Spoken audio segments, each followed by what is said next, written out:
সেটা হলো পারিবারিক তথ্য সংগ্রহের ফর্ম। অর্থাৎ একটা কেওয়াইসি তারা করছে, অর্থাৎ নো ইওর কাস্টমার, তোমার সম্পর্কে ডিটেইলসটা জানার জন্য, তোমার পরিবার সম্পর্কে ডিটেইলস জানার জন্যই কিন্তু অনেক বড় একটি ফর্ম, যে ফর্মটা তোমাকে ফিল আপ করতে হবে এবং তাড়াহুড়ো করার কিছু নেই, ধীরে সুস্থে ফিল আপ করবে। ঠিক আছে?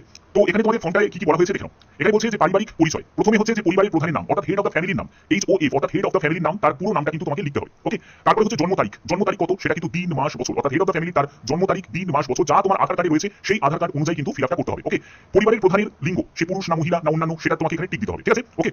তো যদি মহিলা তাহলে সেখানে টিক দিয়ে দেবে। পরিবারের প্রধানের আধার নাম্বার, আধার নাম্বারটা তোমাকে মেনশন করতে হবে, দেখতে পাচ্ছ আধার নাম্বার মেনশন করতে হবে। ডিজিটাল রেশন কার্ডের পারিবারিক আইডি যদি থাকে, অর্থাৎ তোমার রেশন কার্ডে দেখবে যে আইডি যদি থাকে সেই আইডিটা তোমাকে এই জায়গাটায় মেনশন করতে হবে। ওকে? তারপরে হচ্ছে পরিবারের সদস্য সংখ্যা কত। ঠিক আছে? তো সদস্য সংখ্যা তোমাকে শুধু সংখ্যায় কিন্তু লিখতে হবে, যে 4 জন 5 জন 10 জন কতজন রয়েছে পরিবারে, তো সেটা তোমাকে এখানে সংখ্যা লিখতে হবে। যদি 4 জন থাকে 4 জন লিখবে, যদি 5 জন থাকে 5 জন বলে লিখে দেবে। বাংলায় ফিল আপ করতে পারো, ইংলিশে ফিল আপ করতে পারো, কোনো অসুবিধা নেই। তবে এটা যেহেতু বাংলার ফর্ম, তো তুমি বাংলাতে ফিল আপ করাটাই বেটার। এরপরে ঠিকানা, ঠিকানার সম্পূর্ণ ডিটেইলস, একদম স্থায়ী ঠিকানাটা কিন্তু মেনশন করতে হবে, ঠিকানার সম্পূর্ণ ডিটেইলস। ওকে? যোগাযোগের নম্বর, অর্থাৎ তোমার কন্ট্যাক্ট নাম্বার, সেটা কিন্তু চাওয়া হয়েছে, যেটা তোমার আধার কার্ডের সঙ্গে যে মোবাইল নাম্বারটা তোমাদের লিংক করা রয়েছে সেই মোবাইল নাম্বারটাই কিন্তু এখানে লিখতে হবে, অন্য মোবাইল নাম্বার দিলে কিন্তু হবে না, মাথায় রাখবে এটা। ওকে? আচ্ছা, এবার দেখো তোমাদের 9 নম্বর কলমে কি বলা হয়েছে। 9 নম্বর কলমে বলছে নাম, বয়স, জন্ম তারিখ, লিঙ্গ, পরিবারের প্রধানের সঙ্গে সম্পর্ক, আধার নাম্বার, পরিবারের সকল সদস্য। দেখো এখানে সকল সদস্য 1 2 3 যতজন তোমার সদস্য রয়েছে তার ডিটেইলসটা এবার চাওয়া হচ্ছে। এখানে কি বলা হয়েছে দেখো, বাধ্যতামূলক বয়স 5 বছরের কম হলে NA চিহ্নিত করুন। যদি কোনো 5 বছরের বয়সের কোনো বাচ্চা থাকে তাহলে তোমাকে NA বলে চিহ্নিত করতে হবে, নট অ্যাপ্লিকেবল বলে চিহ্নিত করতে হবে, তার কিন্তু আর কিছু ফিল আপ করার প্রয়োজন হবে না। এবং অনলাইন আধার যাচাইকরণ, দেখো তোমাকে অনলাইন কিন্তু আধার যাচাইকরণ যেন করা থাকে। ঠিক আছে?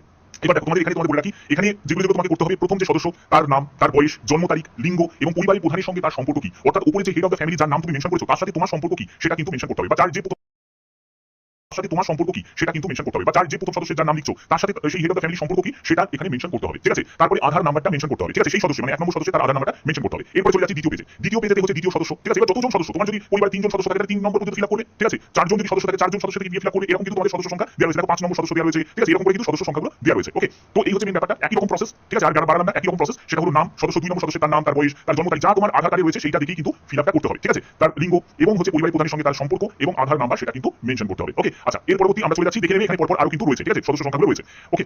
এরপরে হচ্ছে 10 নম্বর কলমে চলে এলাম। 10 নম্বর পয়েন্টে কি বলছে দেখো, পরিবারের প্রধান এবং পরিবারের সকল প্রাপ্তবয়স্ক সদস্যের ব্যাংক অ্যাকাউন্ট, নগদ অর্থ স্থানান্তরের যেটা বলছে সেটা এখানে দেখো, যে সদস্য 1 তার ব্যাংক এবং তার অ্যাকাউন্টের নাম্বার এবং আইএফএসসি কোড, তারপর সদস্য 2 তার ব্যাংক, তার অ্যাকাউন্ট নাম্বার এবং আইএফএসসি কোড, তারপরে 3 নম্বর সদস্য তার ব্যাংক, তার অ্যাকাউন্ট, তার আইএফএসসি কোড। ঠিক আছে? এবং অবশ্যই সেগুলো কিন্তু ডিবিটি করানো থাকতে হবে, অর্থাৎ ব্যাংকে তোমাদের আধারের সাথে যেন লিংক করানো থাকে, অর্থাৎ ডিবিটি নিয়ে অলরেডি ভিডিও দিয়ে দিয়েছি, তোমরা সেটা দেখে নেবে। এখানে কিন্তু দেখো পরিবারের সম্পূর্ণ ডিটেইলসটা তারা জানতে চাইছে। ঠিক আছে?